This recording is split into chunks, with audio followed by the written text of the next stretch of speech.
अवघड जा बघायला पण येऊ नये.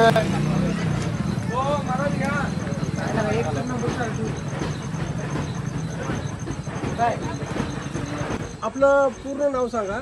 मी समर्थ बबन भोजने. बरं, आज कुठल्या किल्ल्याची आपण बांधणी केलेली आहे?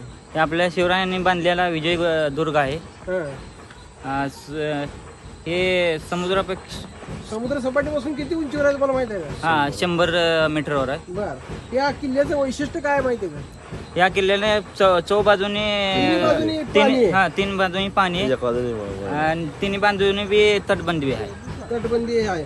बरं, एवढं असून सुद्धा याच्यात 2 गोड्या पाण्याच्या विहिरी आहेत. आणि खरं तर जवळ समुद्र असल्यामुळं खारट पाणी लागणं स्वाभाविक होतं, मात्र तिथं गोड्या पाणी पण लागलेलं आहे. बरं, याच्यावर आता आपण बघू शकतो इथं ह्याच्यात तुम्ही हे लावलेलं आहे, याच्यावर तोफा आणि जे कडनी जे बुरुज आहेत त्या बुरुजा संदर्भात का आपल्याला माहिती आहे का? बुरुजा संदर्भात बुरुजांना चिलखती बुरुज असं म्हणतात.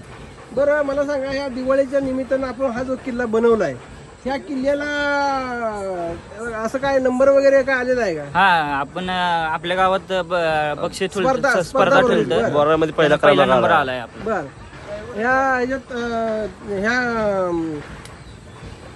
पहिला नंबर तुमचाच आलेला? पहिला नंबर विजय जहारमान मंडळाचा. कुठला? विजयदुर्ग किल्ला.